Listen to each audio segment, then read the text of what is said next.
بتكونوا بخير. اول مره بتتابعوا القناه دي قناه نانو لقراءه الطرق، اعملوا لايك وشير وفعلوا زر الجرس عشان كل ما انزل فيديو جديد يوصلكم الاشعارات. اللي حابب يتواصل معايا لقراءه خاصه، الرقم في صندوق الوصف واعلى المنتدى. دعاء القارئين على المنتدى نقراه مره الصبح ومره بعد المغرب مع سوره قاف مع سوره الواقعه لتحسين الاوضاع الماديه والحجب اذى القارئين عننا باذن الرحمن. القناة التانية بتاعتي اسمها فنجان نانو، اللي حابب يشترك فيها اهلا وسهلا بكم هنا وهناك. يلا نشوف ايه الرسائل اللي عايزة توصل لك ونشوف طاقتك الفترة دي. مش هطول عليكم عشان الناس بتقول لي اختصري. حاضر، رمضان كريم. اول رساله هنا بتقول لك الثقه بالنفس. ثقتك بنفسك هي اللي وصلتك. مش بقول لك اعمل بقى ثقه في نفسك ولا ثق في نفسك، لا، هنا بقى في قرار. النهارده بقى في قرار ان ثقتك بنفسك هي اللي هتخليك امتلكت مواهب روحانيه، هي اللي هتخلي سبحان الله الفتره اللي جايه في انفتاح كبير قوي ليك، في تطور كبير وعلى توسع. أكبر مفاجأة هتستلمها بإذن الرحمن هي التوسع في العمل. توسع في العمل. التوسع في العمل ده صيتك هيعلى جدا. لو كان عندك مشاكل مادية، عندك ضيق في الرزق، عندك كل ما تدخل في شغلانة وفي مشروع، او لو انت كنت بتشتغل ولسه الامور ما اتاحتش معاك للفرص ان انت تبقى متميز مشهور، ان انت تكتسح، تبقى عليك طلب في شغلك ومجتهد وصوتك يسمع، بيقولك خلاص الفترة ديت استقبل بشارات الخير. الفترة اللي جاية في تمتع باسم كبير. يعني انت لو فاتح شركة، الشركة دي هتكون ماركة براند، هتكون وكيل معتمد، الناس هتتوافد عليها، او هيكون عندك عروض كتير واوبشن كتير ان الناس تتعامل معاك. لو انت بتشتغل على السوشيال ميديا الامور هتنفتح قصادك.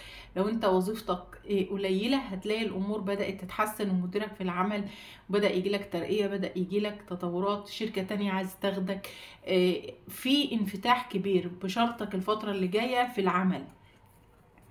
كمان شايفة التعاطف مع كل اللي حواليك بيخلي الناس اللي أساءت ليك حرفيا الناس اللي أساءت ليك بتندم. في هنا مولود برج السرطان في رد اعتبار او كرامة او اخذ حق بعد سنين من غير، يعني اقول لك ايه، جاي لك كده سبحان الله من عند الله سبحانه وتعالى. ربنا سبحانه وتعالى بيكرمك. ربنا سبحانه وتعالى بيكرمك وبيخلي الامور كلها تنفتح قدامك. تمام.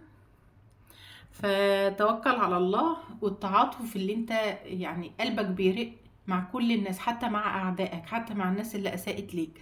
عارف النهارده هترفع راسك كده وهتحس ان ربنا سبحانه وتعالى هو كان سندك في موقف هيحصل لك، في رد اعتبار. سبحان الله، مكان ممكن انطردت منه، الناس خصموك، ناس اساءوا ليك، حرفيا هتحس كده ان الامور بتتحسن معاك. المكان ده ممكن تدخله تاني وانت رافع راسك وربنا كرمك وربنا رضيك.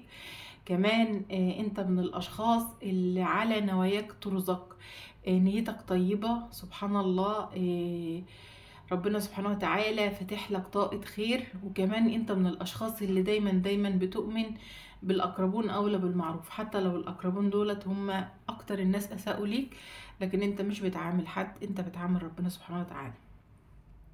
بيقولك الفترة ديت مشي ورا حدثك، اوعى تتجه لا يمين ولا شمال، امشي ورا حدثك، لان حدثك فيه تطورات كبيرة، فيه هنا روحانيات عالية. وبيقولك دايما خلي الثقة واقبل صوتك الداخلي لانه هيرشدك دايما بشكل صحيح.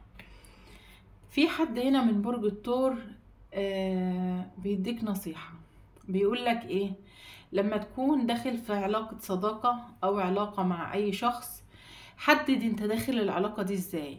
الشخص ده اللي من مواليد برج الثور هيعلمك، لان مواليد برج الثور 1+1=2.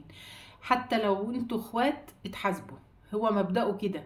عشان كده ما بيحبش حد يتطاول عليه، وعشان كده مواليد برج الثور دايما تلاقيه ناجح ماديا، لان هو بيحط حدود لكل حاجة.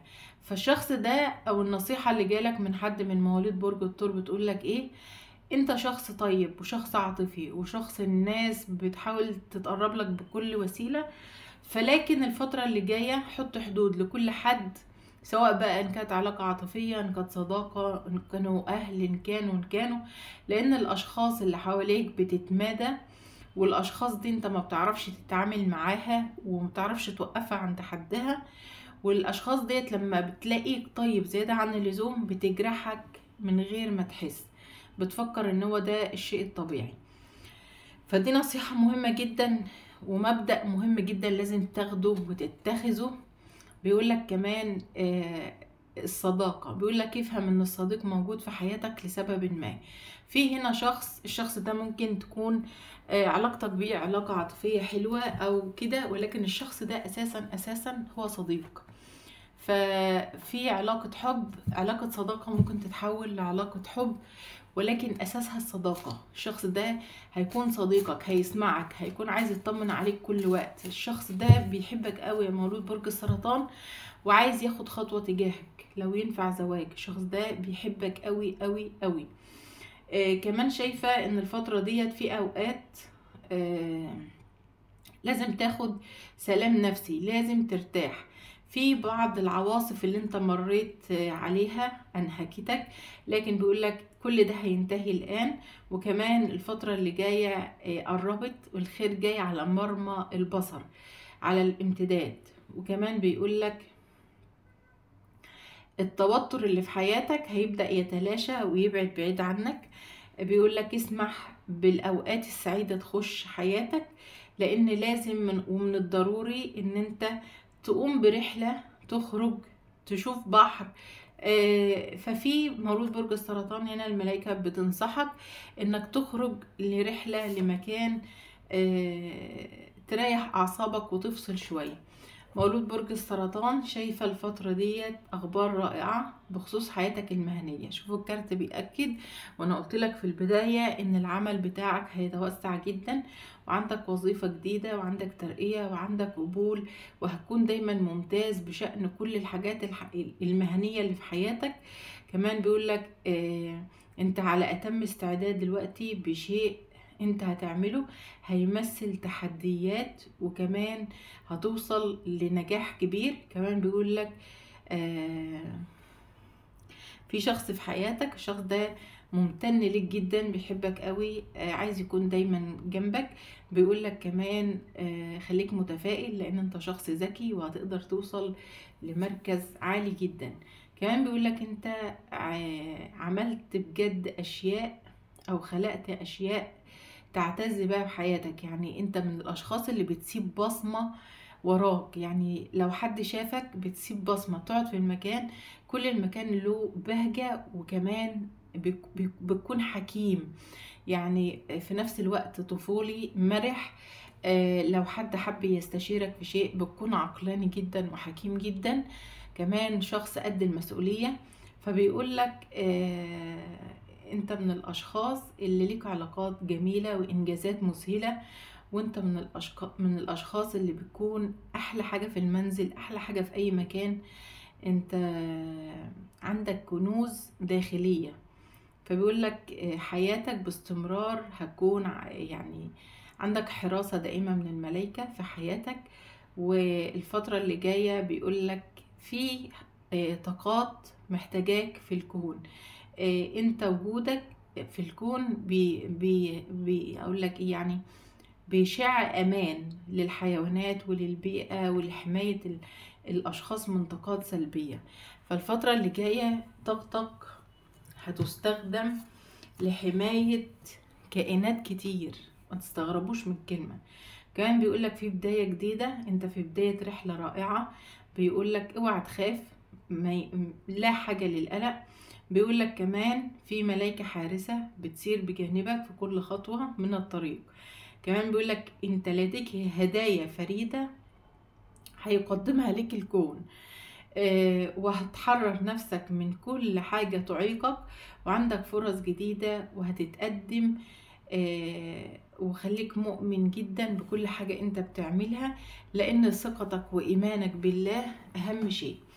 عايزين نشوف كشف الكارهين لمولود برج السرطان. ايه مين اللي كرهك؟ بيقولك بيسخرون منك عندما يشعرون بالغيرة. في ناس كانت بتسخر كانت كل كده، كانت الفترة اللي جاية في تطور، كله هيتجنن عليك الفترة اللي جاية. هما كانوا زمان بيقللوا منك ويسخروا منك لما يحسوا ان هما غيرانين. دلوقتي بيقولك فريقك الروحي يعتني بأمرك. دلوقتي كدهم في نحرهم. دلوقتي محدش قادر يفيص ولا يتنفس. بيقولك كمان هما لما بيلاقوا نفسهم مش عارفين يتكلموا بيقولوا ان هما سبب الفضل في نجاحك، او النجاح اللي انت وصلت له هما كانوا سبب الفضل فيه. كمان بيقولك في بعض الاشخاص عملت لك اعمال سحرية، وممكن تعمل لك اعمال سحرية تانية، ولكن مش هتنفع معاك وهتأثر عليهم هما بالسالب. بيقول لك كمان هم كل اللي حواليك دلوقتي ممكن يكونوا لهم اهداف ان هم عايزين ياخدوا مال، عايزين يتقربوا منك عشان طاقة مالية، وانت فاهم كل حاجة، ولكن انت برضو بتديهم الطاقة المالية، ولكن بتعامل ربنا وبتصل رحمك. 11 وانا بقول لكم الكلمة دي.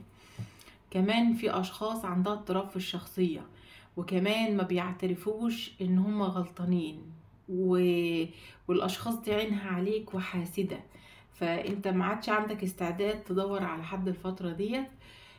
وفي اشخاص كتيرة متضايقة وغضبانة منك لانك انت مش بتهتم بهم. الاشخاص دي دايما عايزاك تحت طوعها، ولما الظروف جت عليك الاشخاص دي كانوا هما اللي بيسيئوا ليك. لما هترجع تاني افضل من الاول باذن الله عن قريب، عايزين يسيطروا عليك، فالطاقة ديت ما عادش هتاكل معاك خالص عشان نكون في الصورة. مولود برج السرطان.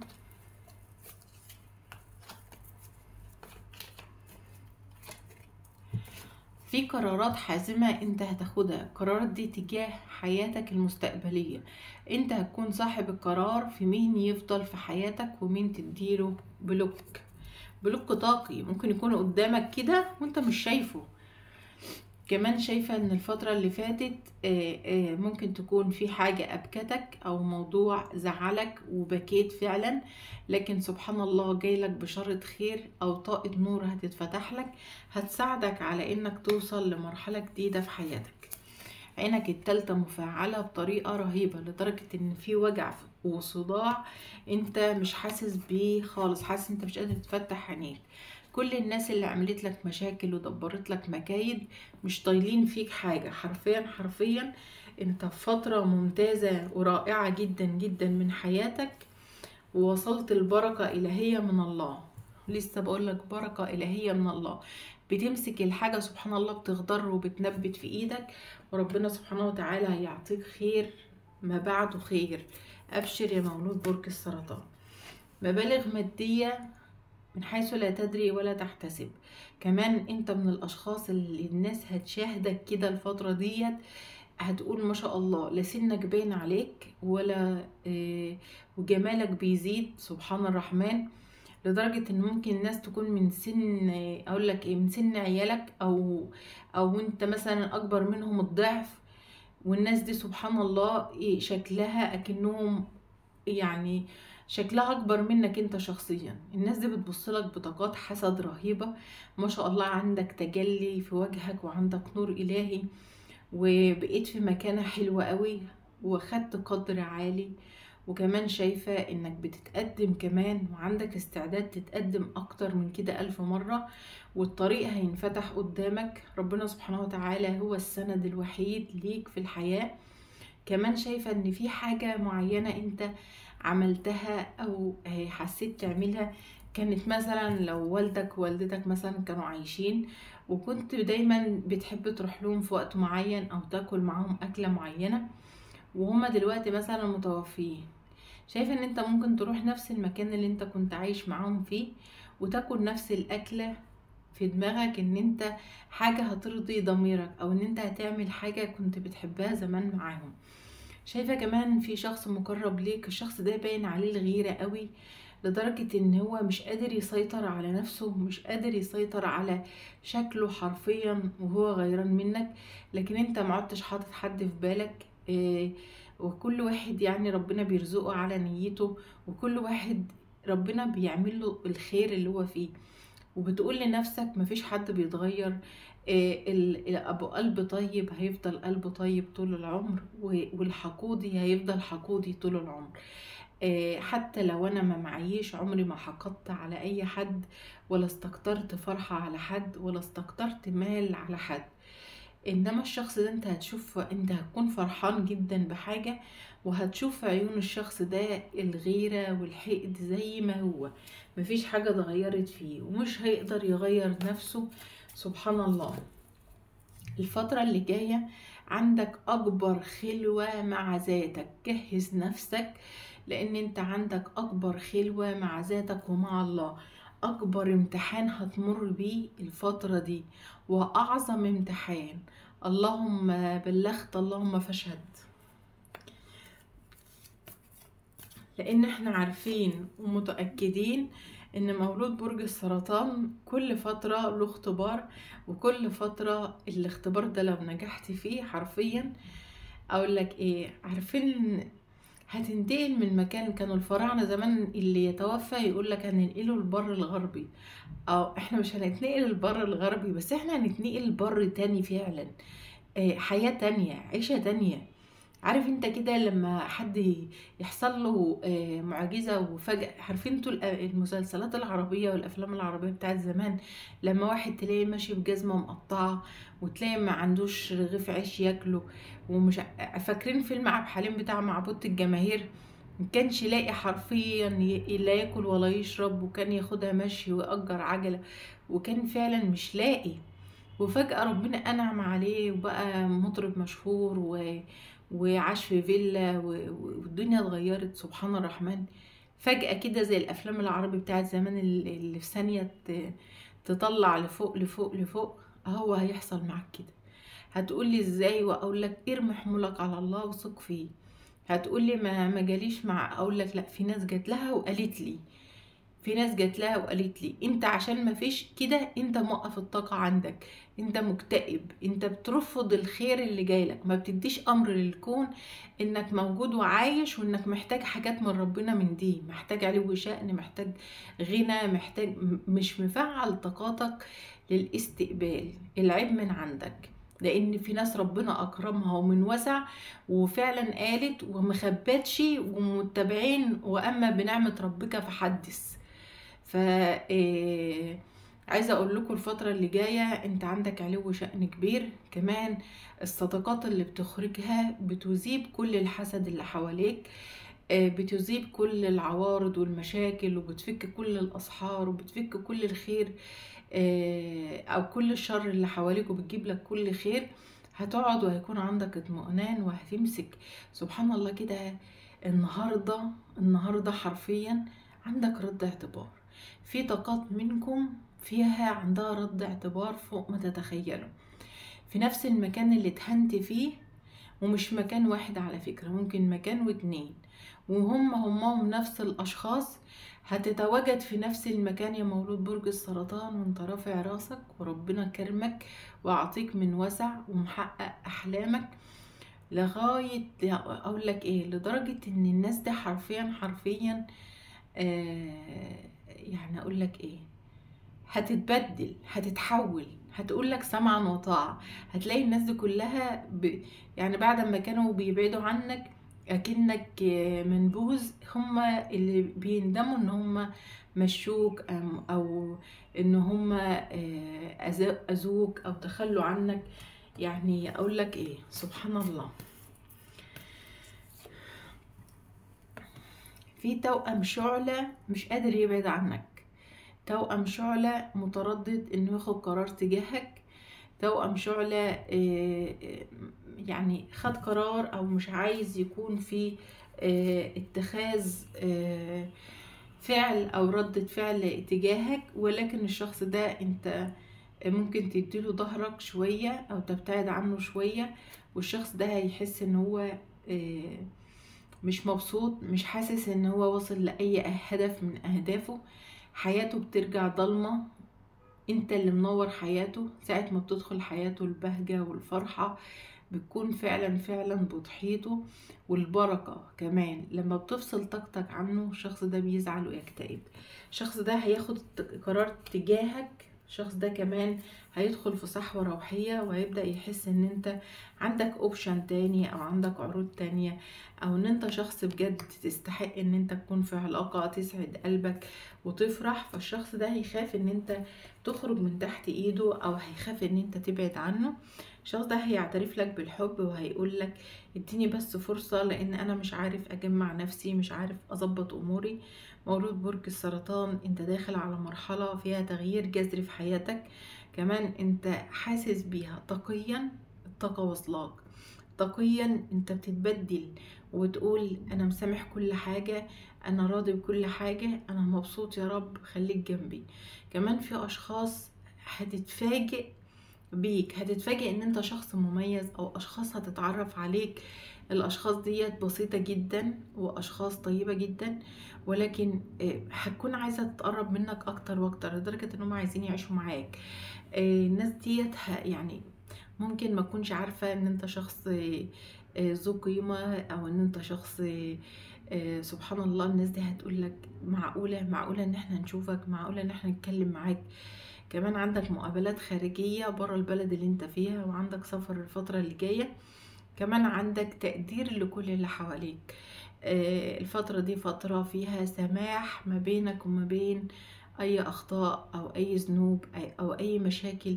عارف كده ان انت بتستغفر ربك كتير، بتطلع صدقات كتير، بتمتن إلى ربنا سبحانه وتعالى في كل خطوة انت بتخطوها، وبتعتذر منه في كل ذنب او كل خطيئة انت عملتها. بترجع لرشدك، بتطلب منه البركة والإحسان والكرامات، وربنا هيعطيها لك. كمان شايفة ان انت من الاشخاص اللي كنت بار بوالديك، وربنا سبحانه وتعالى يفتح لك ابواب الخير. جهز نفسك عشان عندك تواصل روحاني كبير وامتحان كبير انت داخل عليه. الامتحان ده لو عدى على خير انت هتكون سبحان الله في البعد السابع. ده اللي انا اقدر اقوله لك واكشف لك عنه الفترة دي. بحبكم في الله ومش هطول عليكم، عارفة انتوا صايمين وزهقانين، ولكن اللهم لك الحمد ولك الشكر.